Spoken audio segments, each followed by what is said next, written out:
Medisetti Jagadeeswara Rao TPCC vice president చెప్పండి అన్న, ఢిల్లీలో కాంగ్రెస్ పార్టీ సమక్షంలో ఢిల్లీలో అగ్రనాయకత్వం సమక్షంలో తెలంగాణకు సంబంధించిన మంత్రులు, ముఖ్యమంత్రి, టీపీసీసీ చీఫ్ మోకరిల్లారు, అక్కడ సమావేశమయ్యారు. దాని వెనుక ఆంతర్యం ఏముంది? అసలు తెలంగాణలో ఏం జరుగుతుంది? మంత్రులు ఎందుకు ఉటావుటిని అక్కడికి వెళ్ళి ఢిల్లీలో ఎందుకు వాళ్ళ ముందు మోకరిల్లాలి? క్యాబినెట్ మొత్తం అనేది ప్రధాన ఆరోపణ తెలంగాణలో ప్రధాన ప్రతిపక్షం నుండి. ఏం చెప్తారు? ఇప్పుడు మీరు అడిగిన దాంట్లోనే జవాబు ఉంది. మాది నేషనల్ పార్టీ, మా అధిష్టానం ఢిల్లీలో ఉంటుంది. మేము 29 రాష్ట్రాలలో పార్టీ విస్తరించి ఉంది. దేశం స్వాతంత్రం వచ్చిన దగ్గర నుండి ఇప్పటి వరకు కూడా ఢిల్లీకేనే మా పరిపాలన కొనసాగింది. దేశం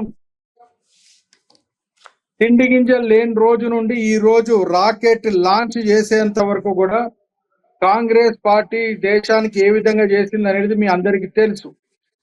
ఇక్కడ మా కాంగ్రెస్ పార్టీ మంత్రివర్గం అందరు కూడా ఢిల్లీకి పోయి మాట్లాడుతున్నారంటే మేము ఫామ్ హౌస్ లో పోయి కేసీఆర్ తోనో ఇంకోటితోనో మాట్లాడతలేం. వాళ్ళు మొన్న ఎలక్షన్ లో ఓడిపోతే వాళ్ళ రీజనల్ పార్టీ కాబట్టి వాళ్ళ ఫామ్ హౌస్ లోనే వాళ్ళ పార్టీ ఉంటది కాబట్టి ఫామ్ హౌస్ పోయి మాట్లాడుకుంటారు.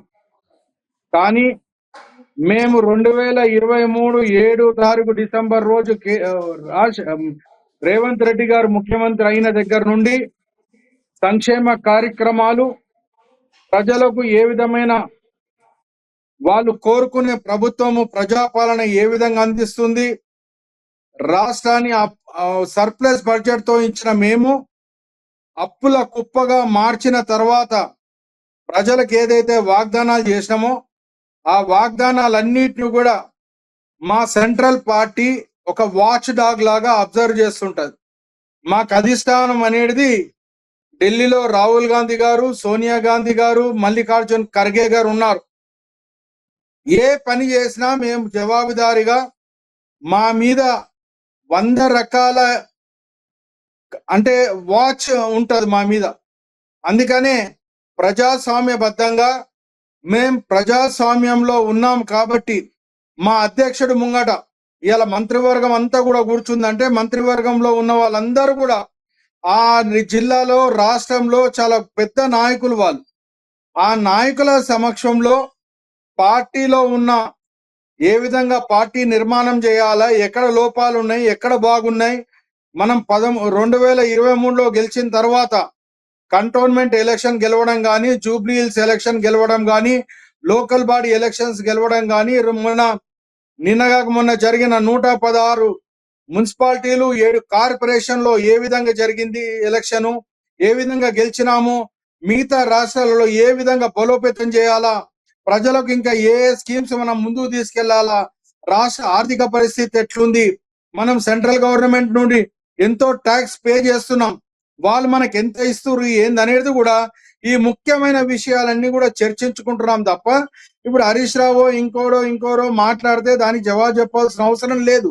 ఎందుకంటే వాళ్ళు ఏ చిన్న ఓడిపోయినా గెలిచినా ఫామ్ హౌస్ లో కేసీఆర్ దగ్గర పోయి కూర్చొని మాట్లాడతారు. ఎందుకు? వాళ్ళది ఒక రీజనల్ పార్టీ, వాళ్ళకి నాయకుడు కేసీఆర్ కాబట్టి వాళ్ళు కేసీఆర్ దగ్గర పోయి కూర్చొని మాట్లాడతారు. నిన్న కేసీఆర్ గారి బర్త్డే అయ్యింది అంటే వారు కూర్చుంటే, నేను దూరం కూర్చుంటే ముంగట నా ముందు వాళ్ళు ఏ విధంగా కలిసిరో మీరు చూసినారు. అందుకని వాళ్ళ కోసం పెద్ద పట్టించుకోవాల్సిన అవసరం లేదు, వాళ్ళ కోసం మాట్లాడవలసిన అవసరం లేదు. మాది ప్రజాస్వామ్య పార్టీ, ఏది కూడా జవాబుదారీతనం ఎక్కువ ఉంటుంది, ప్రజాస్వామ్య బద్ధంగా మేము నడుస్తున్నాం కాబట్టి మేము ఢిల్లీకి పోయి మాట్లాడడం తప్పులేదు. ఇంకో విషయం, మొత్తం భారతదేశంలో మాకు ఉన్నాయే 3 రాష్ట్రాలు. ఆ 3 రాష్ట్రాలలో మంత్రివర్గంలో ఉన్న నాయకులు, ముఖ్యమైన నాయకులు వాళ్ళని పిలిచి మాట్లాడతారు తప్ప ఇంకోటి కాదు కదా శేఖర్ గారు. అందుకని ఎవరో వాళ్ళకు తోసినట్టు వాళ్ళు అభియోగాలు మోపుతూ ఇప్పుడు 2 ఏళ్ల సంది అదే చేస్తున్నారు. ఇప్పుడు బీజేపీ, బీఆర్ఎస్ 2 కూడా ఎప్పుడు కూడా బురద జల్ల కార్యక్రమం చేసినారు. అయినా ప్రజలు ప్రతి ఎలక్షన్ లో ఆ బురద కడుగుతూ ప్రజాపాలన బాగుంది, ప్రజాస్వామ్యంలో కాంగ్రెసే ఉండాలని చెప్పి మరీ తీర్పిస్తున్నారు. దీనికి ఇంతకంటే మించి నేను చెప్పదలుచుకోను.